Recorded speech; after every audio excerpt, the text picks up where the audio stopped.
Oh shit. And we're back with day 32 of Survivor 46 and 46. Just finished watching Survivor Kaoh Rong. Michelle won. Get over it. But we're going to talk about the discourse between Michelle and Aubrey this season a little bit. Today I'm joined by three people. We have two here right now. We have both Kyle making his return from the Australian Outback review 30 days ago. Right? 20 days? 30 days ago. And Lily joining us for the first time since 42 and 42.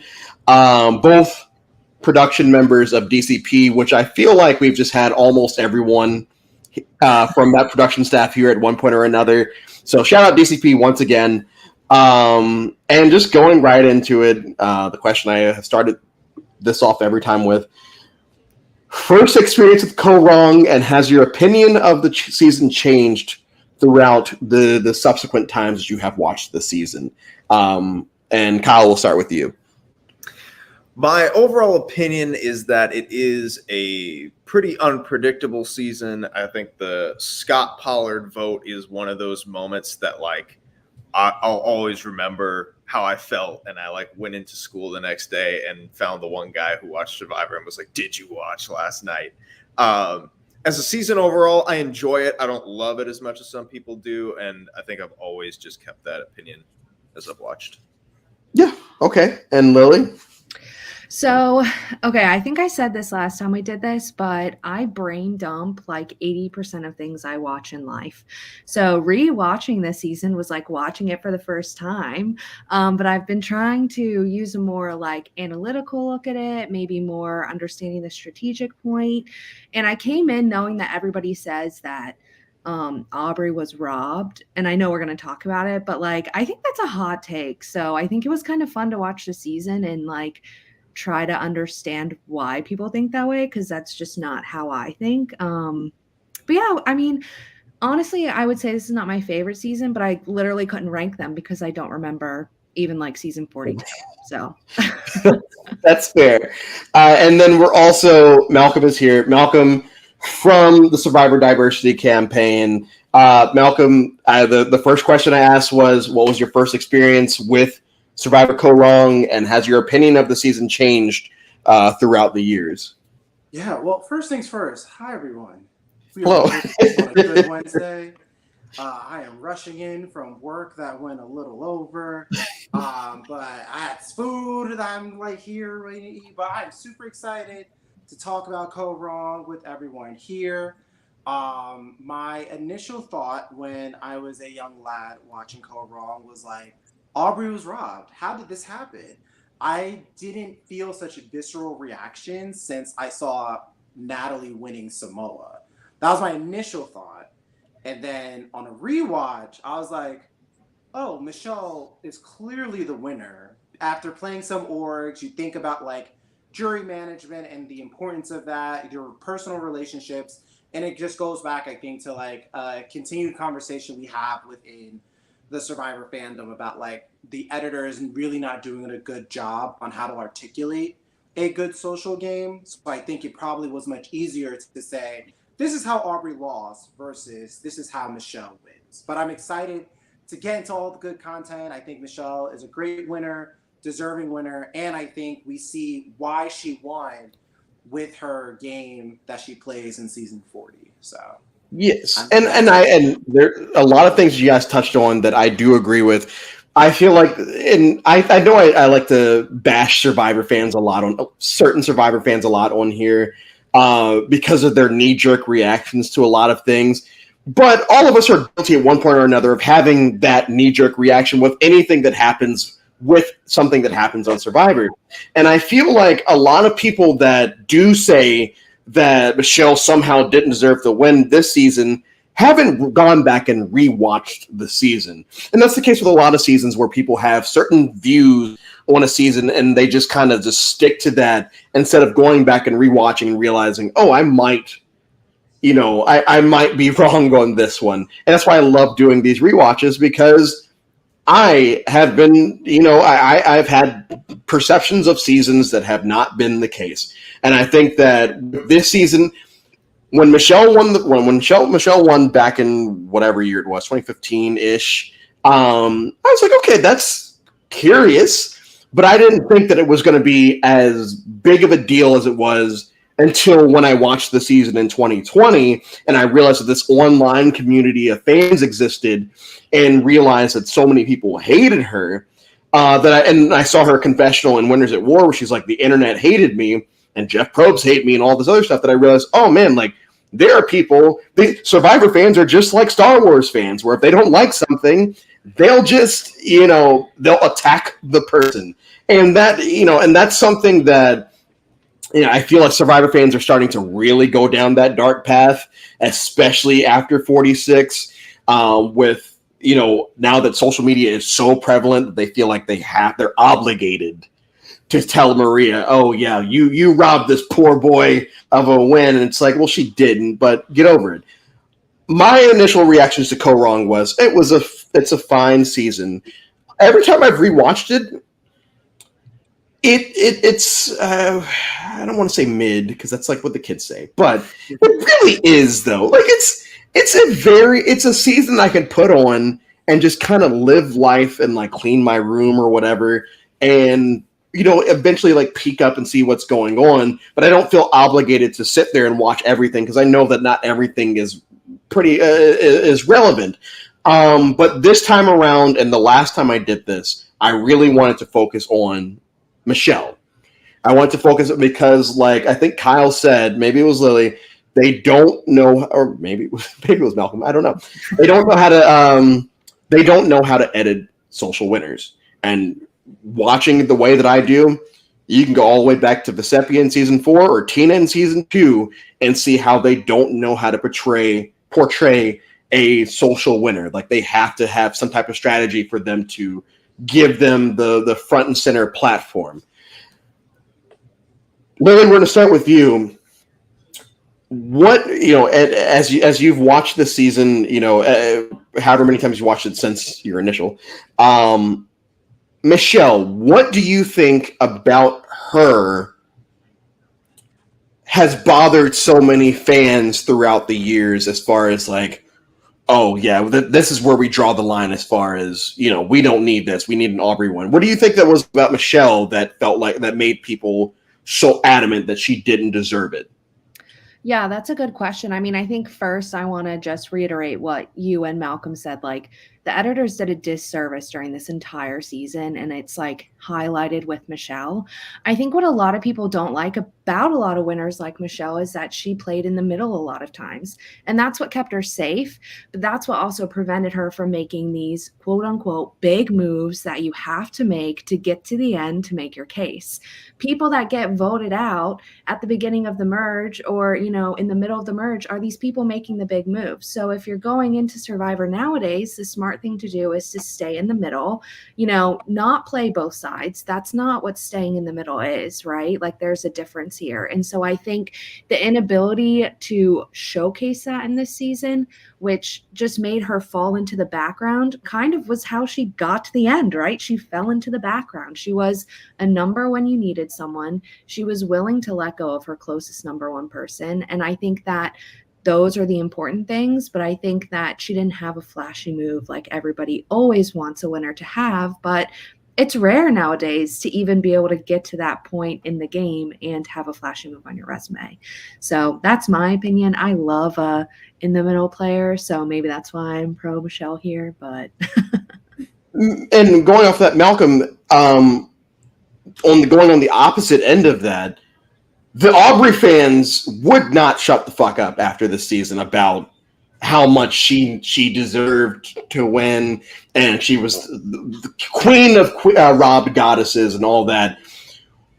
What about her game this season was so much better than Michelle's, to the point where people are attacking Michelle online because they felt like their person was robbed? Because I mean, thankfully, social media was not as prevalent in 2009-ish when Samoa was out. I do feel like the Russell Hantz fans would have probably done that because they're all pieces of shit. But just here, why do you think people were so strong with Aubrey here? I think because Aubrey is like your casual Survivor fan, right? Like Aubrey is like our nerd, right? And she's also our narrator of the season. We as a fandom, or as viewers, we know every single one of Aubrey's moves. It's visible. We are getting Aubrey's confessionals on why she's doing it, how she's doing it, right? Like how she pulled Ty away from Scott and Jason. Like we are seeing every single thing so clearly as to what Aubrey's doing versus maybe a confessional from Michelle. Like, this is why I'm cutting Julia. Like, this is why I'm not going to fight for Julia to stay in the game. This is why I'm going to let her go, right? And I think also with Michelle, she is the winner. She's the winner that maybe went to the least amount of tribal councils. So we're not even seeing her navigate tribal council as much as we've seen past winners. You also have to think from Michelle's perspective, once we get to merge, right, there's the first medevac. So she's voting for the first time where there's maybe, 10 people? When everyone else has gone tribal at least once. So Michelle is, when you go to tribal council, that's your opportunity for the first time to kind of like establish trust. And other people at that point already had established, like Aubrey knows who she can vote with. Everyone can know she vote where Michelle, this is her first test of voting what she has to do. So she's kind of being forced in the middle. And I think you got to give Michelle that credit of being able to come into established relationships, navigate her way in there, and then put herself in a position where the jury is kind of being stacked in her favor to eventually get that win, right? And I think even though it's not as visible as Aubrey, right? Michelle has the immunity wins. We see her strong relationship with Julia, and Julia has the strong relationships with like Scott and Jason. Michelle's relationship with Sydney. So like it was stacked in her favor, but it takes a rewatch to really see it all pan out as to how Michelle did what she had to do and got the W. But and Aubrey, she's just so Aubrey is the season. She narrates everything, thoughts on everything, So. And Kyle, we're going to get you in a second because I do have a different question for you. But watching it this time, I almost saw it as Steven JT, where JT sitting at the end with Steven, and a few other seasons, there is a potential that Steven doesn't get shut out and might actually win, depending on what the jury was. And sitting at this jury, it seemed like people were like they did care more about the social aspect of the game because one of her biggest allies in the game, Sydney, didn't even vote for her. Another one of her biggest allies in the game, Debbie, didn't vote for her. I felt like they gave her props almost. And one of the misconceptions of the season is the jury was overly pissed off towards Aubrey. When in reality, most of the hatred was kind of directed at Michelle and Ty, and specifically Ty. Like, Ty got a lot of the heat this time. It wasn't really Aubrey. Scott and Jason kind of directed some of it at it, but, like, outside of that, it really was nothing negative directed towards her. Kyle, what I want to ask you is, and this is kind of fantasy booking, if you will, is there anyone on this season, specifically merge-wise, that you feel like would have a better case of being the robbed person of the season as far as someone that if they had gotten to the end, they would have won? Or do you feel like Michelle wins almost every scenario that she goes up against folks? I think Michelle wins pretty much every scenario. I would like to think Sydney would have won if she had made it to the end. Sydney was my favorite player of the season, but I just don't know the way that Scott and Jason felt about Ty. They probably would have felt the same about Sydney as well. So I don't even think. And then who else? Joe, like Jason, Julia. Joe? I think any combination of these people, I think Michelle wins against.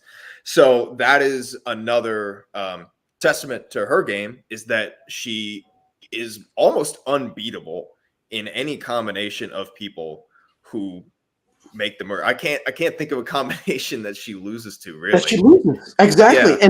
And I do agree with you. I like the only person, like you said, that I would make a case for would probably be Sydney. But sadly, YouTube has taken down all of the Ponderosics, except for Kaguyan and Winners at War.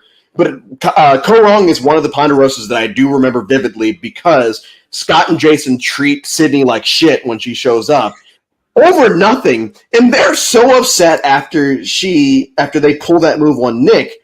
Even though she didn't pull the move on them, she voted out Nick. And the rest of the time, they just want Sydney gone because they feel like she turned on their alliance. She didn't turn on their alliance because they're still here. She could have easily thrown out one of their names, and it could have been different. But I do agree with you because of the way that they feel about her and because of the way they feel about Kai. If Sydney sits at the end, the only way that Sydney probably wins is if she sits next to Aubrey and Ty. Because Michelle sitting next to Sydney and Ty will probably get the same votes that she got anyway. And the only difference would be maybe the juror that gets taken out, which we're going to talk about because it's a horrible twist. The juror that gets taken out might be a little bit different, but I think the result is still the same. I do agree with you. Going with this comment, not many duds in this cast, in my opinion. Even Darnell had potential. Darnell had a lot of potential. If we want to trace back our steps just a little bit to the beginning of the season, we've got Brains, Brawn, Beauty 2, and for me. And I don't know who I was texting about this earlier, but they said the same thing. Like, it didn't feel like they were leaning so heavily into the theme this time around, besides Alicia saying, I'm a mental giant, or whatever the phrase. I think she said, I'm a mental giant. What do we think about them bringing this theme back out of all of the themes that we have had up to this point? We're going to get crazier ones somehow later on, but the fact that we get this theme back so soon after Kaguyan, Malcolm, do we feel like this was the best of the bunch that we've had up to this point, or do you think they could have gone a different route? I think they could have gone a different route. I just feel like you just did Kaguyan, one of your best seasons, top winner. Let Tony breathe for a little bit. We do Blood versus Send one that's over the part and yeah. Again, but I think it's also the same thing where they did Blood versus Water for 27 and then immediately went and did it again for 29. That's like, all right, we can kind of chill here. If we're going to revisit old themes. But I remember Jeff talking about casting and they were like, here's all the people that we have. And now we're going to do Brain versus Brawn versus Beauty. They just kind of like fell in that scenario again. But I do think the casting for some of their choices, I was like, ooh, we are really hurting ourselves, reaching on who's going to go on like tribes. But like, y'all got it. BBB too. And Lily, I asked this for the Kaguyan pod as far as, do we think they made the cast first and then decided we're going to do BBB again? Or do you think they decided we're doing BBB again and these are the people that we want for them? Just based off of how people ended up on tribes, how do you think production went about casting this season?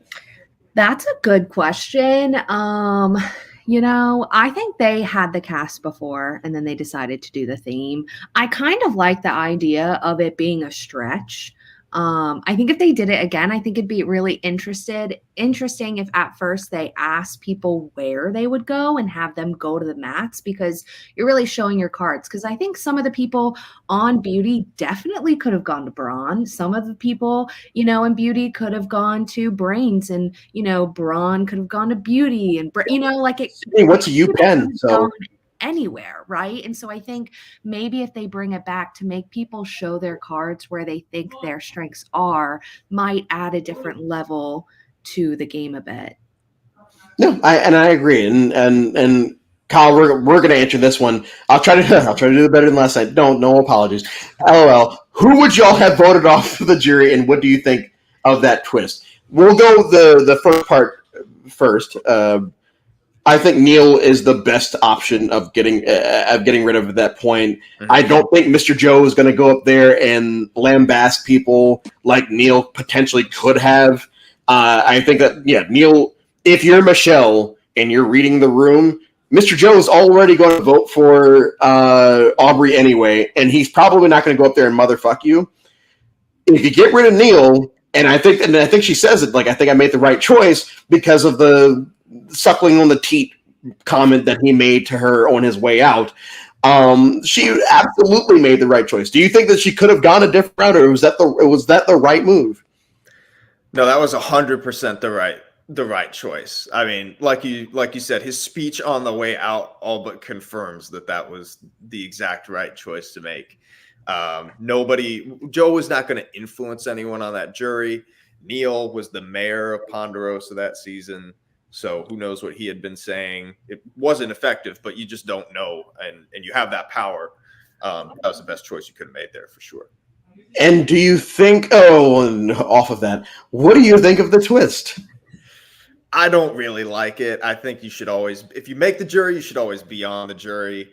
And it comes after the final three. I don't know. I don't like how this was done. We saw it in Australian Survivor as well.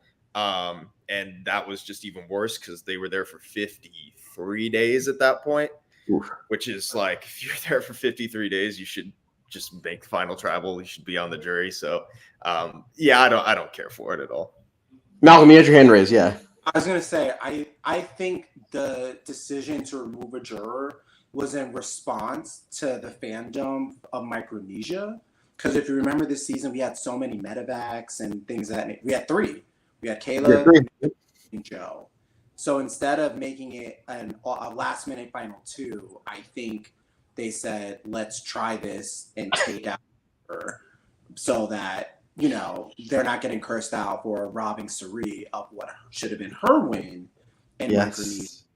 had it been a final three. So I think this was like we're going to make a hard left and do this instead to save face of the three medevacs that we had. Because it's not even like, it was 3 episodes dedicated to the medevacs. So I think this was their way to save. Because I think they're obligated to make a certain amount of episodes.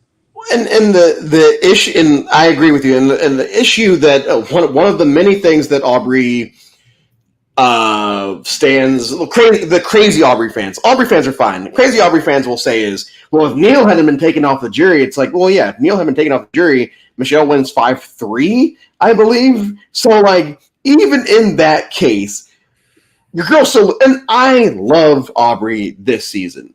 Like, I am not sitting here like I'm not shitting on her. It's more I'm shitting on her fans because I do feel like she played a great game this season.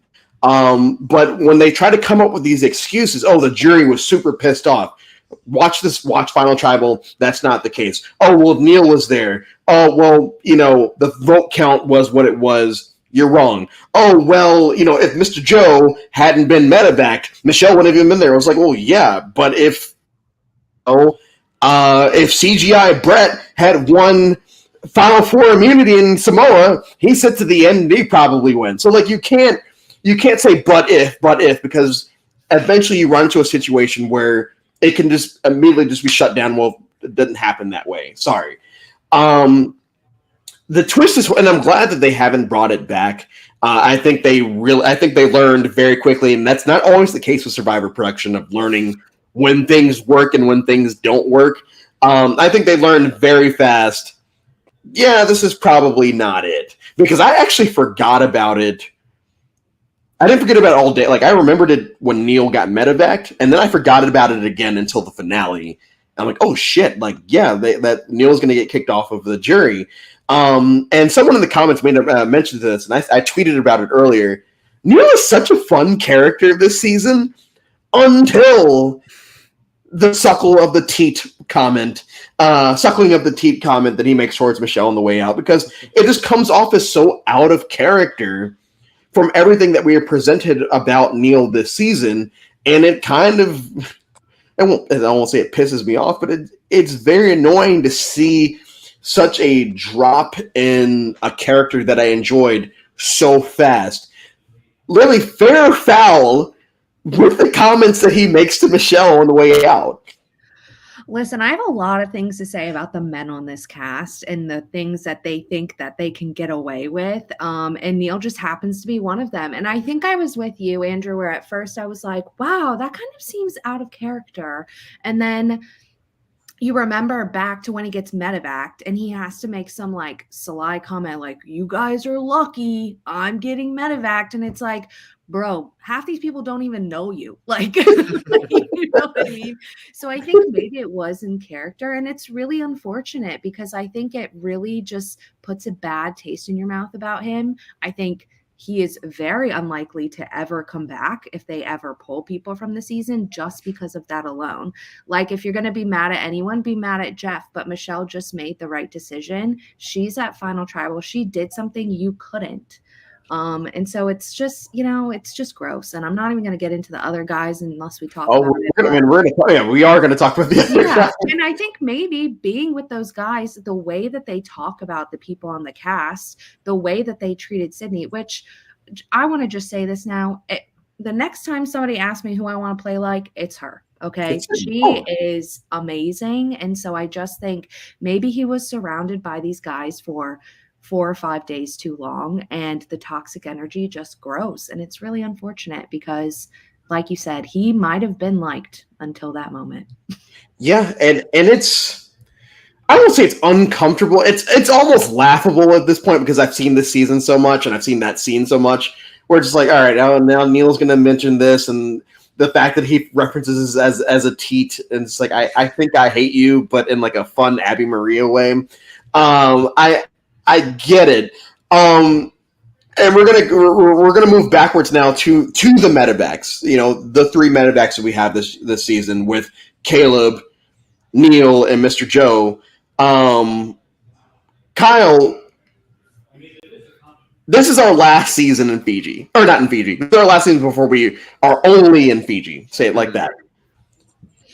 Do we think they already had planned, hey, let's just stay in Fiji from now on? Or do you think, hey, we almost killed 3 of our players, because I know this happened before Cambodia, but still, we almost killed 3 of our players here, and in Cambodia, Stephen Fishback can't shit right, and his feet are shit, and I think, is that the only... No, Joe passes out. Joe passes out, yeah.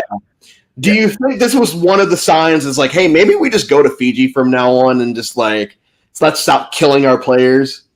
Or do you think it's already decided? I really do feel like this season kind of sealed that. Like, I do think that they were probably going to go back to Fiji for 33, 34, but I think that this was when they were like, we need kind of a permanent, more predictable climate, because these 3 medevacs the Joe medevac was a totally different thing that had nothing to do with Claire, but the Caleb one was so bad, and not just him, you had Sydney and Debbie both go down at that challenge as well.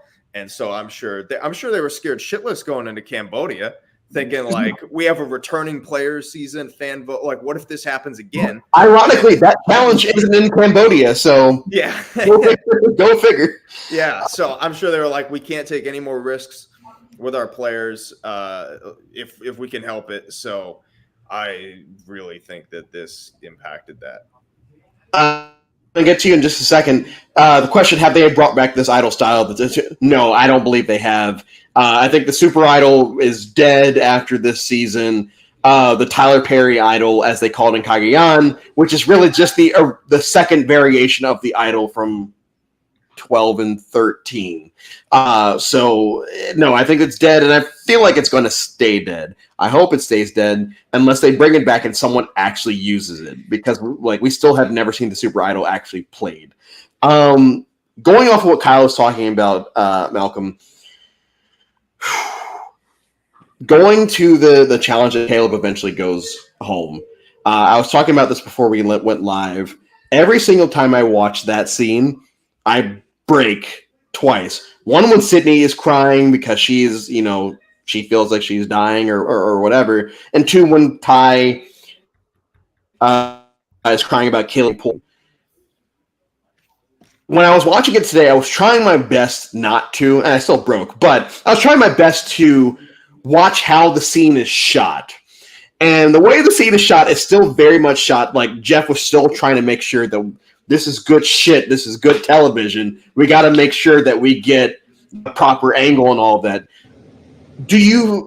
Well, for the two questions would be: one, what is your reaction when you watched the scene, whether it was the first time or the most recent time? But two, do you think it was, what would be the word, tactful the way they shot it, or like do you feel like, hey, we still have to keep butts in the seats, we have to film it like that? Yeah, I mean, the first time I saw it, I think my initial thought was like, oh shit. Especially because for those of us that watch Big Brother, we are familiar with Caleb as Beast Mode Cowboy. So seeing him out of all people, I felt like it also came out of nowhere because they had just won. And then he's like collapsing, and I'm like, wait, what the fuck is going on? Are we about to get medevac? Is this really about to happen? You know, so it's like all of that happening simultaneously. Was it tact? I don't know, but is it tact that we're watching strangers on an island starve? That's fair. All right. You gotta really bring the real moral question into it. That they are inflicting, probably not here. But I think that when it comes to when I watch Survivor, I understand that we are just watching an experience that 16 to 20 people lived. We're getting a third eye perspective of the experience that they watch, which is why it goes back to like the jury's always correct because we're just getting insight onto like what they went through, you know? So like I think no matter how you slice or dice it, like that's what happened out there. And they're just narrating that story. So. Yeah, and Jeff is narrating as Caleb is being worked on. He is sitting there saying, so, you know, I think it's Dr. Joe, what are we trying to figure out here? And he's like, bro, Caleb's dying. Like, get away from me. I'm trying to work on this guy. And, you know, Sydney and Debbie, like Debbie saying, oh, I have heat stroke. And we're going to talk about Debbie in a second. But I have heat stroke. Sydney is very clearly not in the right mindset at this point. And it's such a compelling first half to the episode. And I think the credits don't roll to begin the episode until like maybe 10 minutes in. And then we're off to the races. And I always forget the Alicia vote out is also in this episode. And it's just kind of a big jump in emotion from that to, oh yeah, we hate Blondie because she's dumb blonde and we need to get rid of her. We go to Neil.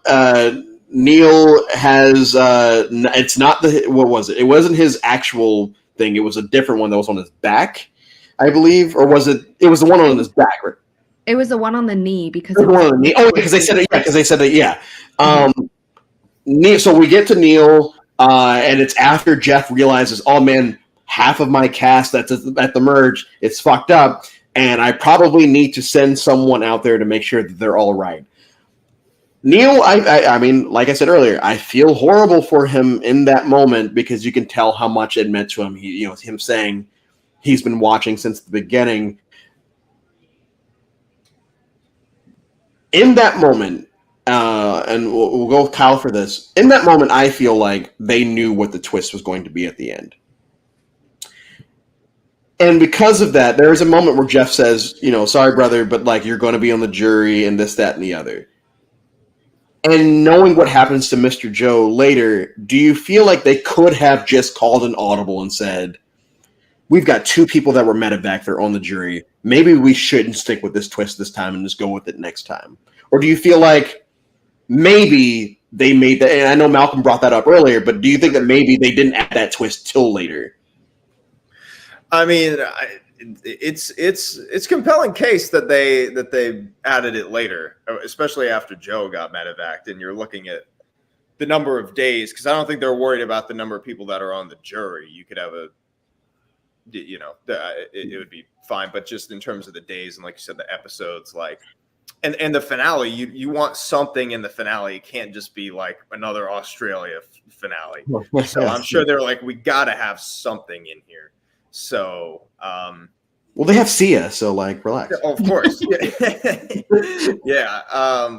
So I do think that the case could be made that they added it later, and this is one of those instances where I would say that they probably did say like, we've had this idea for a while.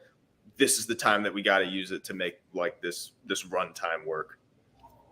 Yeah, I feel like I probably agree with the two of you in saying that this time around I didn't really have that thought in my head. Like in my head, this was always the plan, and until y'all brought it up tonight, I just in my head thought it was always the plan that we're always going to remove a juror because we're Survivor and we have to make stupid twists every now and then to keep people on their toes. So watching it in this moment and watching Jeff say, "Oh, don't worry, brother, you're going to be on the jury," it's like, no, you're not, and it's gonna suck when it finally happens. And going to Lily, Mr. Joe, and I know I keep calling him Mr. Joe. This is because I found it so cute that Sydney called him Mr. Joe and she called Debbie Miss Debbie. But Mr. Joe eats too much, and he's having a lot of issues, and he can't pass anything. We're at Final Five at that point, and I mean, obviously, I feel like the answer probably would be obvious, but is there a situation at Final Five if Mr. Joe stays where they still and he still has his health issues and he doesn't get medevac? Do you think they decide, hey, let's vote him out anyway, just because he is going through it, or do you think Mr. Joe's he's gonna tough through it, and we get a final three that's probably Aubrey, Ty, and Mr. Joe? What do you think that final three scenario looks like if Mr. Joe doesn't get at medevac? Yeah, I think that's interesting. I think they don't vote out Joe there. I think especially Aubrey, Aubrey even says, Joe is my second vote at this point. He is helping me vote out the people that I want to go. So Aubrey's not going to vote him out. So I think maybe Ty goes or maybe Sydney. I mean, I don't know who goes, to be honest, but definitely not Joe there. And I do want to say about medevacs, I'd be interested to know what everybody thought about when they got to the challenge, everyone's showing their grossness, right? Like 5 times over. And Jeff goes, cool, let's do a challenge. And then he goes out to the island 8 hours later. I think this showcases Jeff is a producer first. And I think that we saw that in, when Caleb dies. Like, I'm a Bravo girl. Nothing gets people going like a black screen that says 1 hour later and someone's being pulled out. You know what I mean? And that also can just give people breathing room. They can make decisions that they need to make and not be worried about cameras. So I think that how all these situations were handled this season showcases that Jeff is a producer first, which I hope has changed. Again, don't even remember season 42 anymore. So couldn't tell you if it has, but I just my point of view on it. But I don't know if Malcolm had a better answer for who is the final three if Joe doesn't get medevaced. So if Joe doesn't get medevaced, right? Because I think if Aubrey had the ability to say, Joe, shut the hell up and deal with whatever it is that you're dealing with for 3 days, I'm sure she says that. Aubrey is now working on Ty. And I think what happens, because we know at that point, Ty has been trying to get Michelle out. And I think that's Aubrey's opportunity. Well, wait, Michelle wins immunity, right? The Final Five. I know she wasn't. They didn't have a challenge. Yeah, they didn't. In fact, it's going to be the Final Four reward, which Aubrey won. So in this situation, just imagine Aubrey wins immunity. Oh, Michelle's gone, I think, because I think Aubrey's ideal final three would be Joe and Ty, right? Or Ty is the swing vote in that final five, because we clearly see the relationship between Michelle and Sydney. So they're going to vote together, and I think they try to flip Ty because Aubrey and Joe is such a tight pair. And I think Ty sees this as his opportunity to get rid of Michelle. And then the question is, does Sydney win Final Four immunity? And if she doesn't, then I think they will vote her out. They vote her out. And Aubrey probably wins in that final three. Yeah. That is Aubrey's prime final three because no one's going to respect Joe because he really didn't I'm not one of these people who's he didn't do anything. It's just more of he didn't do anything except for work around camp from what we're shown. And it is shown that he is just following Aubrey's lead, whether she actually goes that route or not. Whatever she tells him before they go to tribal is what he's going to do. And if she just decides that she wants to flip it up, she'll do that on her own. I like Joe for what he is. And what Joe is just a fun character on a season of fun characters. You know, him being on the Brain Tribe, and I feel like once again we get a Brain Tribe that is, it's not as chaotic as Kageon, but like I feel like everyone has their distinct personalities again here, and that leads us to Debbie. Now, for me, I prefer Debbie 1.0, just like how I prefer. I'm really on the fence between Coach 1.0 and 2.0, but definitely not 3.0. I prefer Philip this time around. I prefer Philip 1.0. Debbie is another one where 1.0 Debbie is probably the best because she's not portrayed as overly crazy like she is in Game Changers. I love the editing that they do with her confessionals. I'm not a Debbie fan, but I understand why so many people are drawn to her.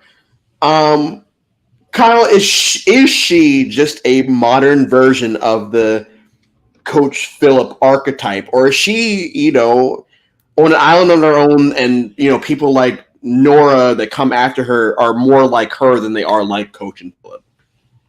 No, I would compare her very much to Coach and Philip, and I want to agree for sure that she is better 1.0. Everyone you mentioned is better 1.0 than 2.0. A character like this is so much better when they're not in on the joke yet, and they're more authentically themselves. This is why I'm like nervous for whenever Q comes back, because I think Q 1.0 was amazing, and he's going to be in on the joke next time, and it's just these characters are so much more over the top when they return. So I forgot how great of a character she was on this season, with just all the occupations and her relationship with Joe and screaming in confessionals and everything anybody says. She's got Nick. Yes, Nick, the Greek god. Yeah. Everyone deserves the confidence that Debbie has, okay? If there's anything to be taken from here, everybody should think of themselves like how Debbie thinks of herself, because Indeed. So, Lola, do you like Debbie? I like her in theory. I think if you put her in front of me, I'd be like, you're too much. Okay. About Debbie too is that as crazy as she was and all the jokes that we had, like, she came to play. Like, she did. Like that first Brain Tribal Council and how she navigated that. You saw her thought process when it came to merge and everything like that. Like, as crazy as it was, and I think that's what I always want as a Survivor player, as a Survivor fan, is that like the entire cast going balls to the wall with whatever strategy they go in with. Like, we've had so many people. Let's not talk about Redemption Island. It was like, I'm here on vacation for majority of them, right? Like, Debbie came to play, as crazy as it was. So, like, I echo everyone's sentiment, but I just want to give her that prop as well. Is that like she was a player at the end of the day. Yeah, and she vocalizes, I want a woman to win this season, and that goes off of what Lily was bringing up earlier about some of the men this season.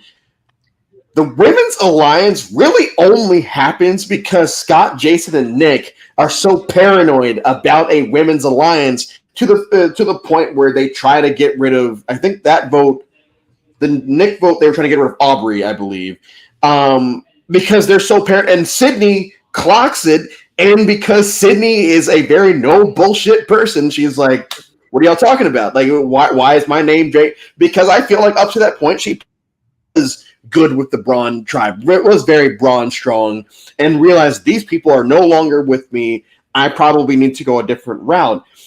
And this is, it's every time I do this rewatch, it's insane to me the amount of seasons where people get so overly paranoid about an all women's alliance. And it's ironic that besides like Marquesas, no one ever gets paranoid about an all minority thing, like, ever, which is insane because we have had a lot of seasons. Shit, Kageon is almost, I won't say almost half, but like there's a lot of minorities in that season. Fiji, I know that it happens behind the scenes, but there is a there is a all black alliance on that season, but it doesn't seem like people are afraid of that. Lily, as the woman, why do you feel like people almost feel obligated to look out for an all women's alliance in seasons like this? But just if you want to be more specific, here. I think it was probably a culmination of things. I think first that you just have Scott and I can't even remember his name, Jason. Like that's how annoyed I am at him, right? Like I want them gone from my brain. But I think just having them together adds to it. I mean, you could see it on the Braun tribe how they treated the women on their tribe. I mean, they treated Alicia, was that her name? Like, Blondie. Her name was Blondie. Right. Blondie treated her so poorly. And I think like maybe when it became to the merge and they saw, wow, there are all these women that I can't bro out with. I can't connect in a way that I normally connect with maybe my friends back home. I feel as though maybe there's a barrier here between just getting along with people. I think people feel that way with, and we hear that a lot, like people in minorities, they get along well together. They have that cultural background. I get along with women, easier because I just find it easier to open up and be honest. So I think that is why it's very easy for maybe two men that are very masculine have a problem with, maybe connecting with a Michelle, connecting, with an Aubrey or a Debbie, these women that people are going to, right?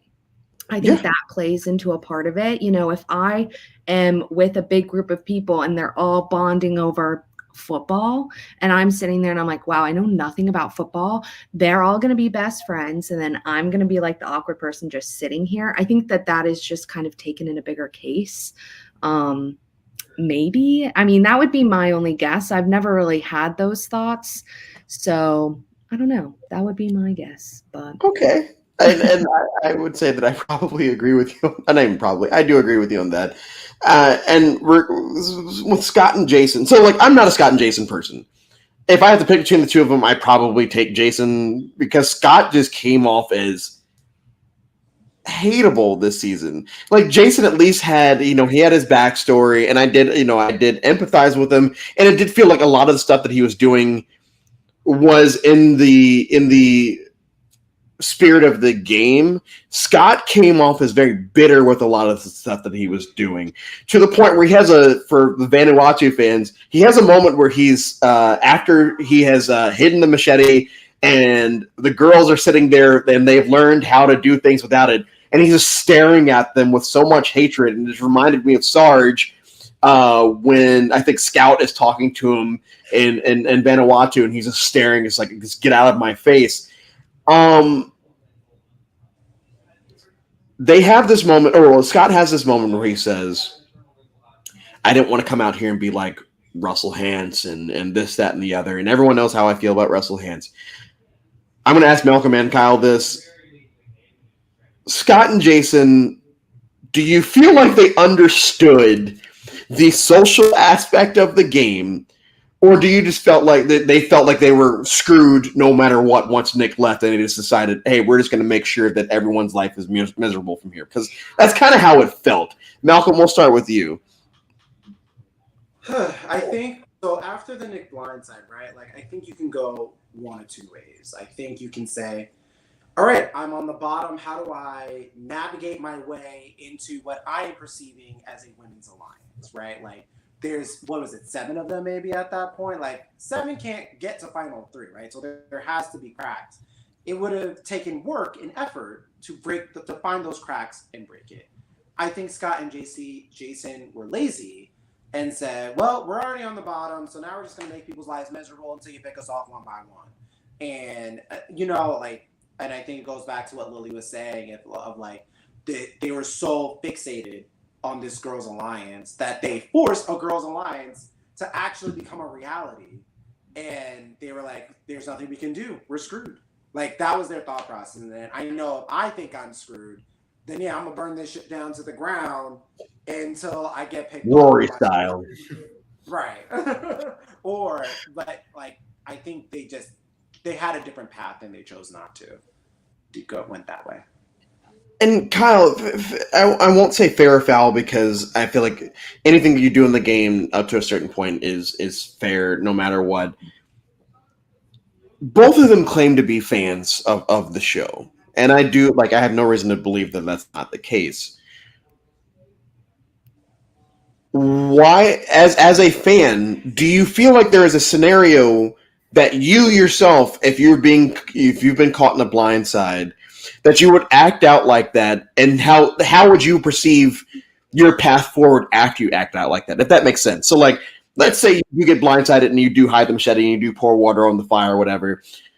Is there a way that you can rationalize in your head of like, okay, but this is what I'm going to do next to like work my way out of that situation?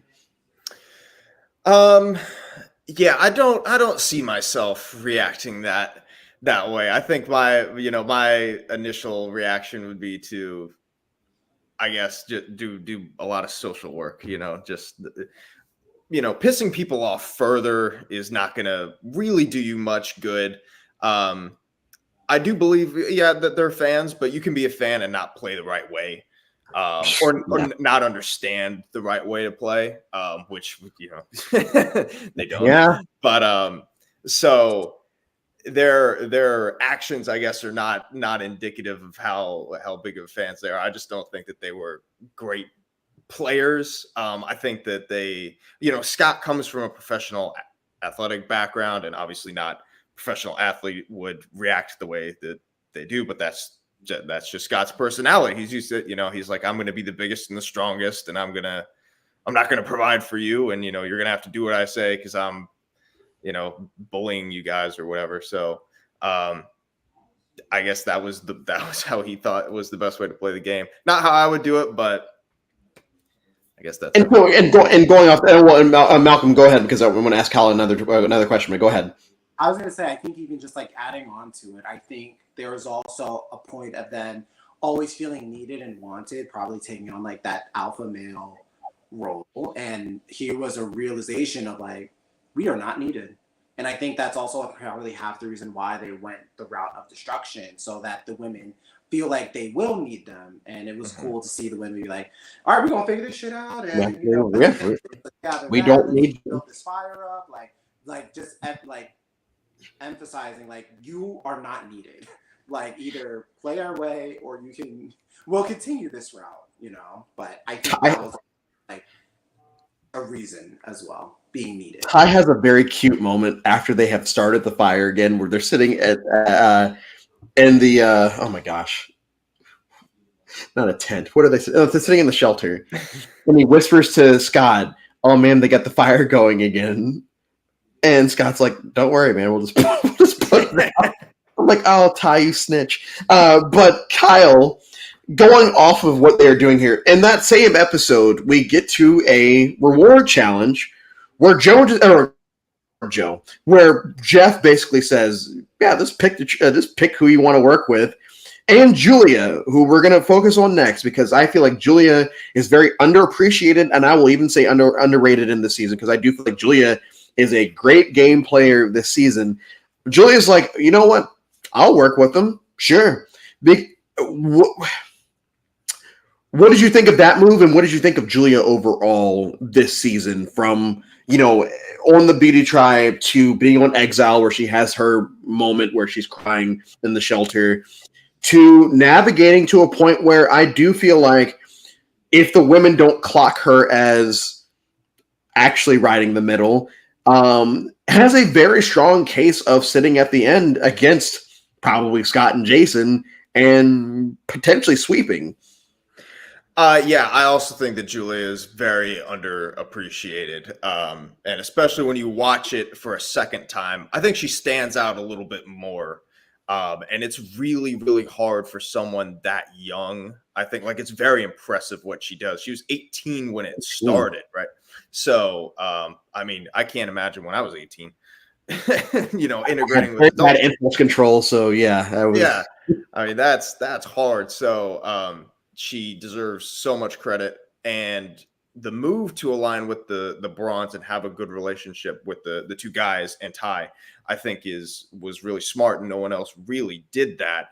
I do think it was a little transparent, and that is why she gets, caught. So, obviously smart strategically and socially, not the most finessed, but that's she's better than 70% of other players who would have done that. So still deserves so much credit.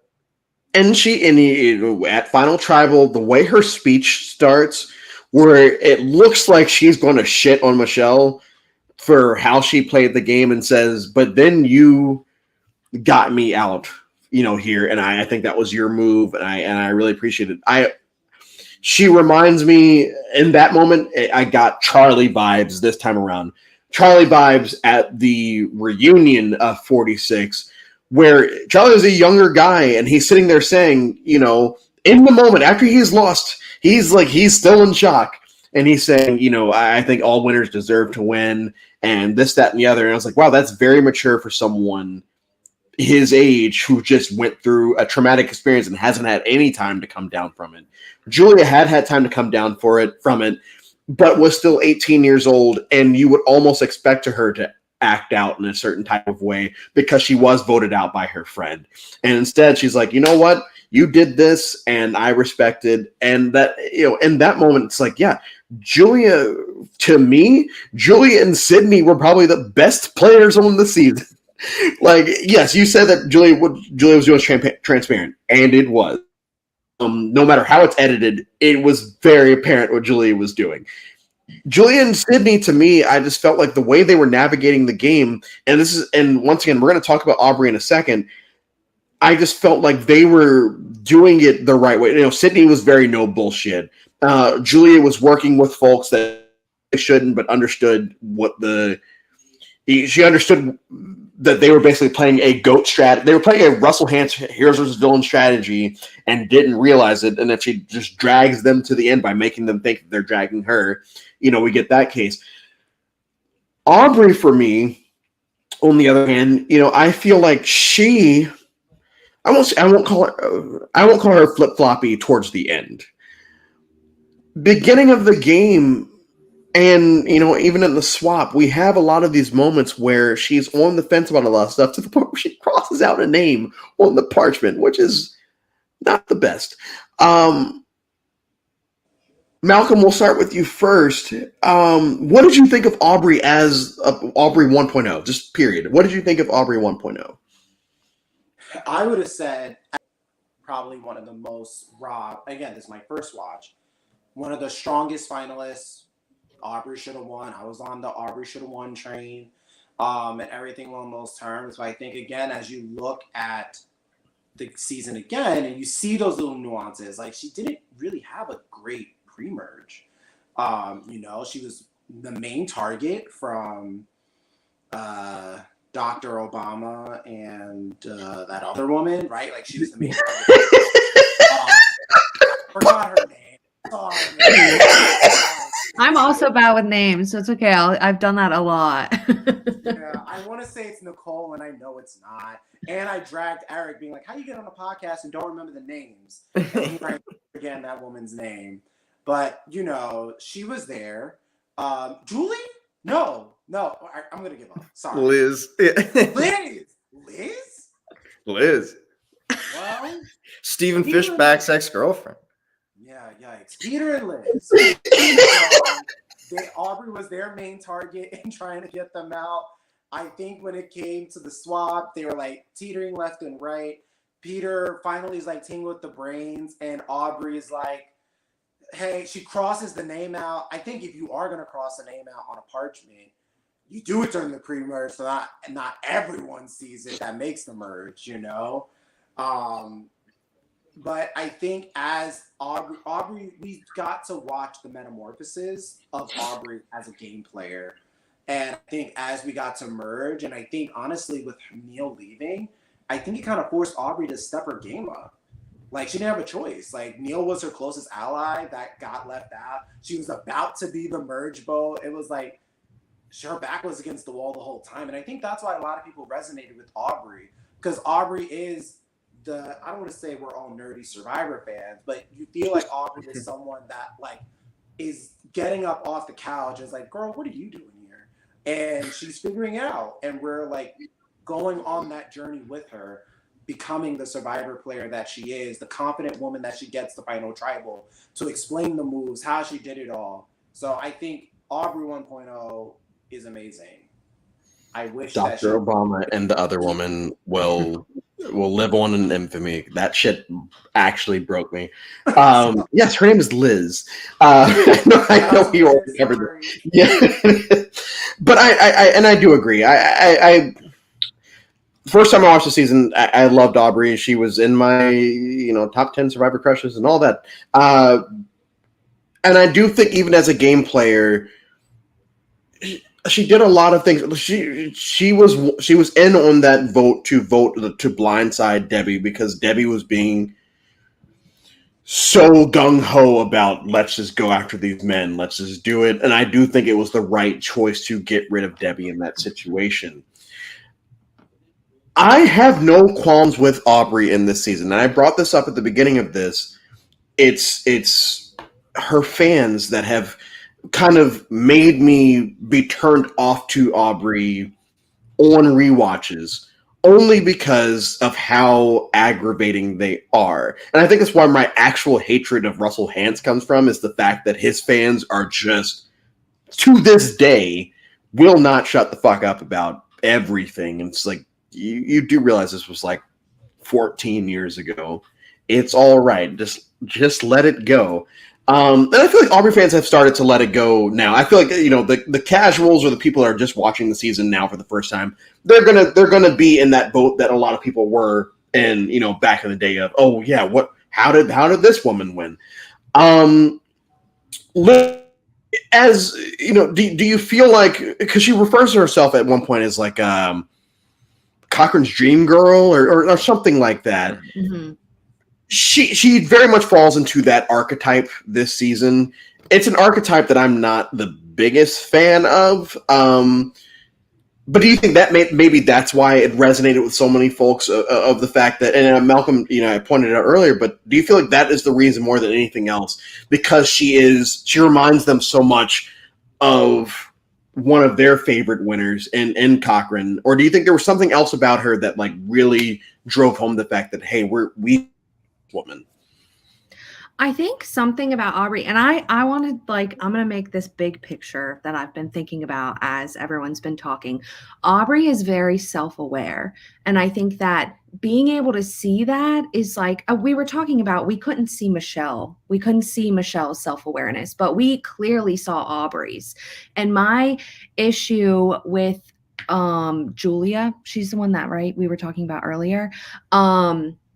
My issue with Julia is, again, she's not self-aware, and my issue with Scott, they're not right. The issue with Scott and Jason is they said, we're done providing for you, trash all their stuff. They figure it out, and you're not actually saying what the problem is. You're not self-aware enough to actually take a hold of the situation. Same with Julia. She's not self-aware to realize, oh, these girls don't want to play with these men, the women don't want to play with these men, they want to vote them out. It's that they don't respect these men. They, you know what I mean? The men treated them poorly. And so then to see somebody you were working with go and play with them, it puts a bad taste in the women's mouth. And I think Aubrey sees that, capitalizes on it in a way that works for her, in a way that where she can vote for Debbie, keep Julia at bay, and then kind of get people off that makes sense for her. I think the thing that was lacking is what we don't see. And I think probably what upsets the Aubrey fans the most, right?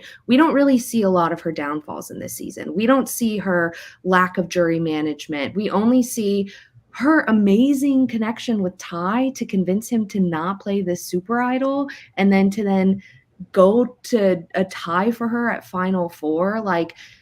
How is that something that was not touched on at Final Tribal? I think that those are the things that people really like about her. She had an underdog story.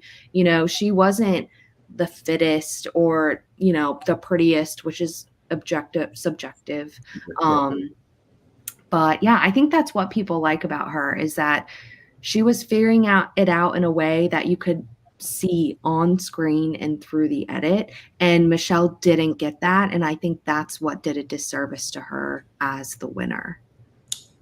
Okay, and I do want to touch on this. Is the fact that one of y'all mentioned it earlier. This is more of the story of how Aubrey lost, and I feel like that is true. Like that is the story, but it's not told in the same way that how Russell loses 19 and 20.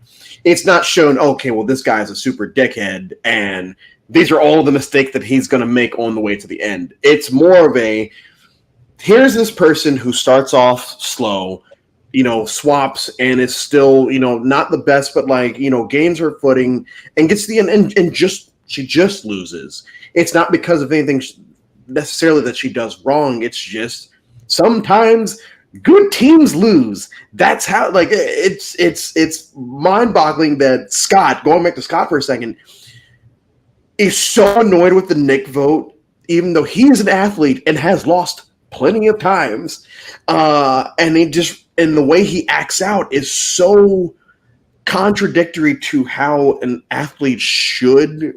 I can't speak for all athletes, but as a coach, I feel like I wouldn't want my students to act like when we lose a game. Going off of that, we're gonna weirdly segue to Ty, Kyle.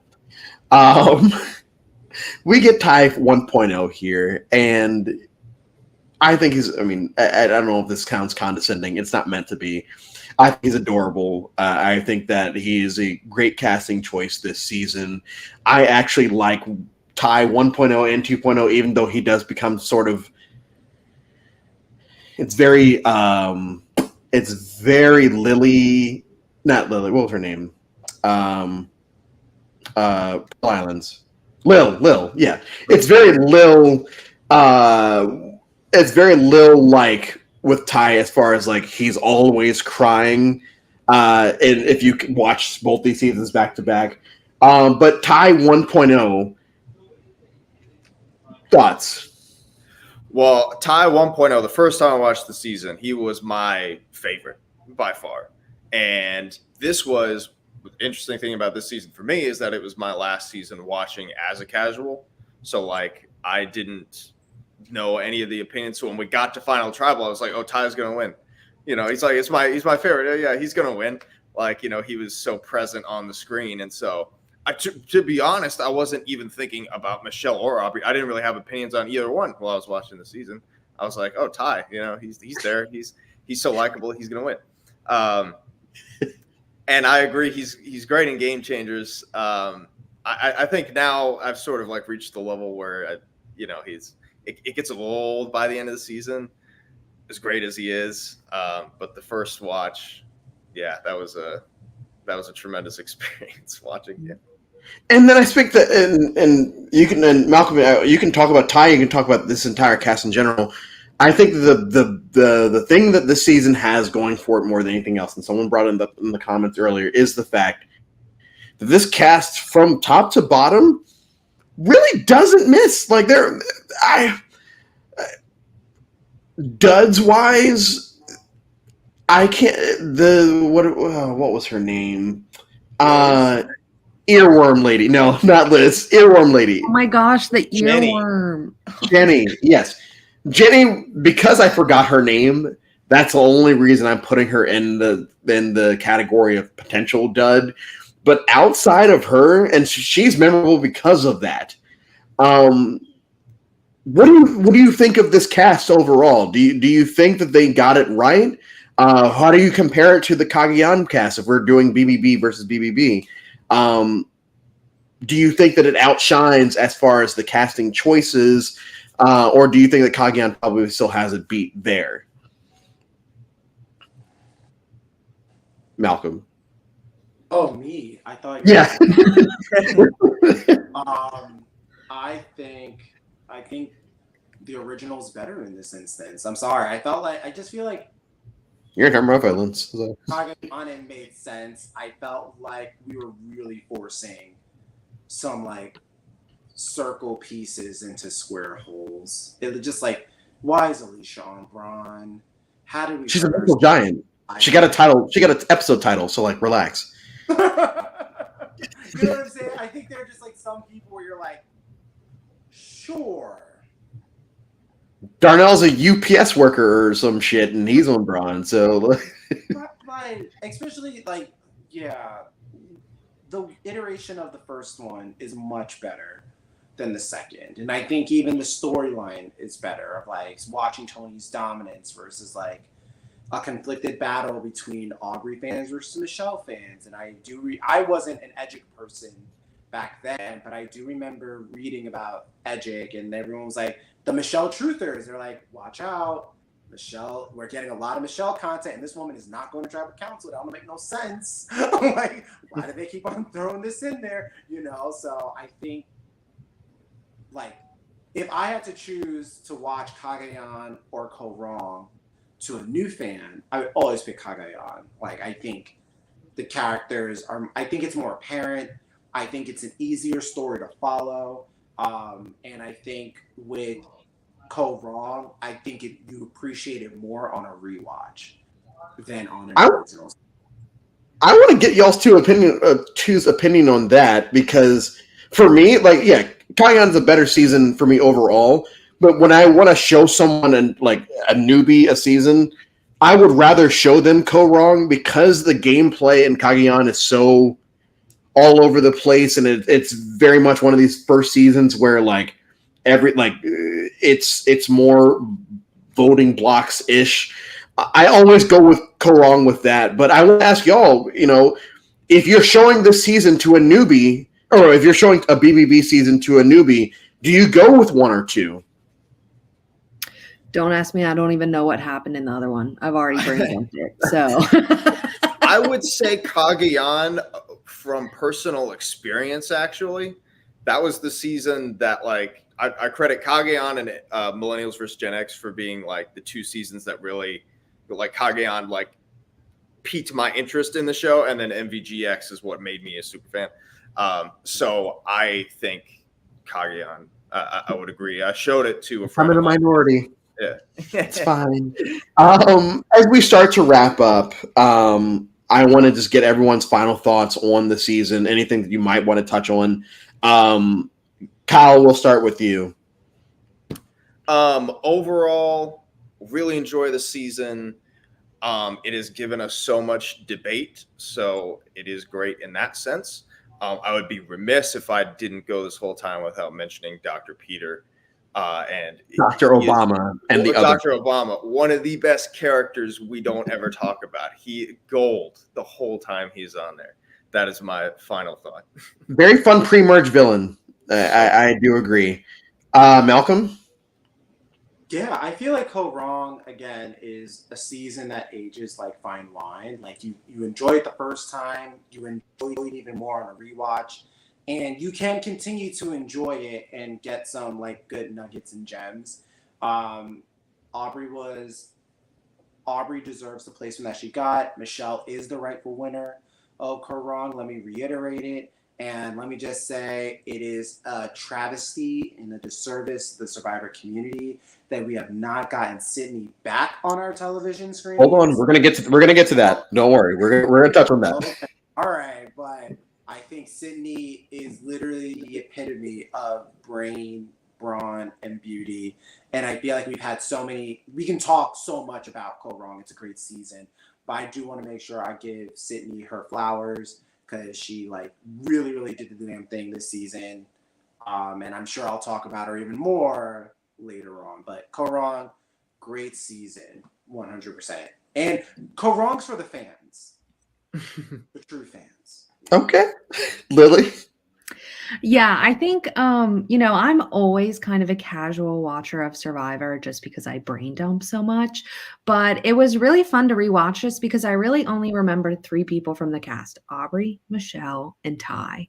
And so it was kind of fun to go into this being like, all right, you're going to have to talk about this. So, like, let's look at it analytically. And coming out with, like, to go off of what Malcolm said, Sydney, like, I was like, I want to be like the Craigslist version of her. Like I can't even be her. She's just so like I like to just come away with new characters that I love. And as much as I joke that I hated Scott and Jason, I think that the edit also did them dirty because like we saw a bit of Jason and like his daughter. Like I wish we saw more of that of these people that didn't need a winner edit, if that makes sense. We need more of like why they act this way. And so, yeah, I think it was a really fun rewatch. I always look forward to these. And now I have a new player when people ask me my favorite player Survivor is. So it's exciting.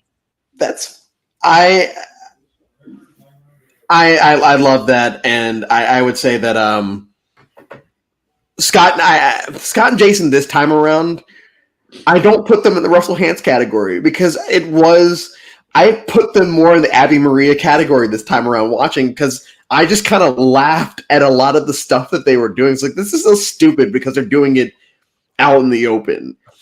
And I think that, beforehand, I hated everything they did. I just I don't want them on my TV. I'm so done with them. This time around, I found a way to laugh at a lot of stuff that they're doing because even though we only got nuggets of their backstory, it was enough to realize, okay, these are not overly hateable people. I can laugh at them instead of just, hating them all outright. I'm going to give Kaoh Rong a 4 out of 5. It's going to fall, where is it? So it's going to be 4 out of 5. It's going to fall.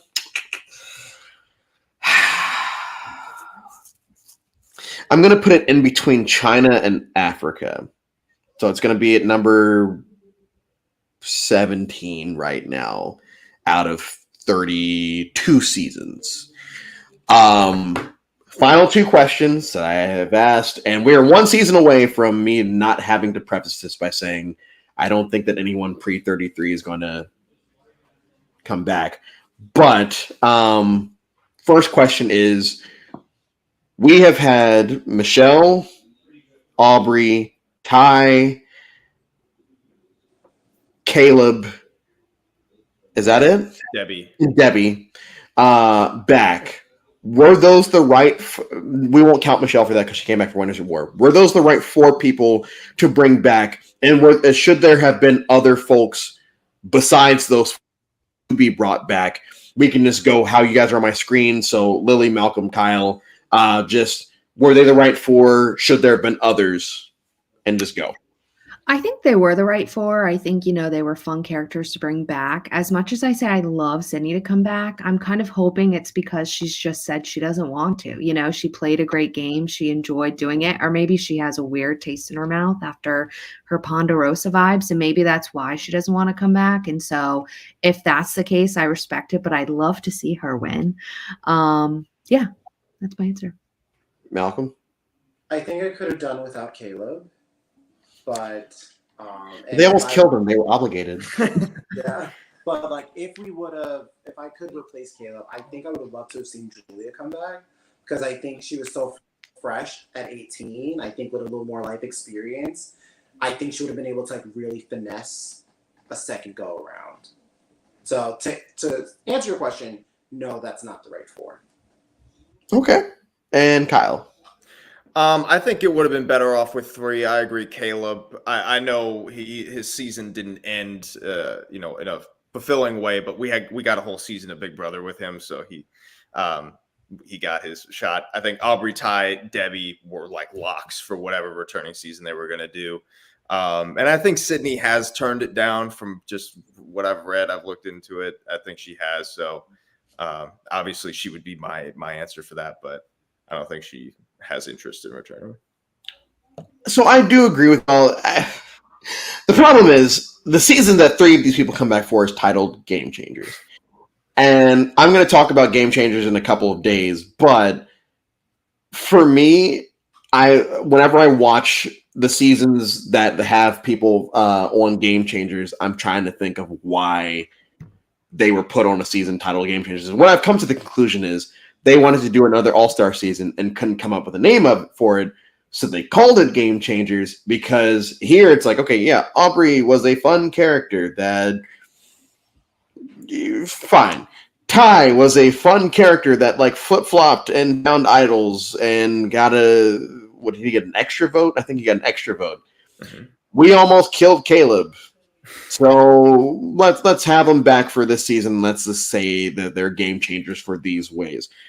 And then the final question would be same order. We'll just work reverse this time. So Kyle, if you had to pick 1 to 2 people from the season that you need to have back for season 50, who would it be? I think it's only right if it's Aubrey and Michelle. Have the age old debate be settled. Have them go head to head again. 18 seasons later, and see what people would say about it. Then I think we would get a much different reaction from the fans, especially if it's like a rivals type season. I think that's perfect. Malcolm? Oh, that's such an interesting. I wasn't expecting Kyle to say that because in my head, I think 50 should be like similar to Cambodia second chances. Like you've only played one time, here's second chance. I saw a tweet talking about bring Rupert back. Like, stop it. Please no. Please no. No. Yeah, like you know what I'm saying? Like that's gonna be like his 6th time. Like, no. I think we pay Sydney whatever amount she wants to have her come back for 50.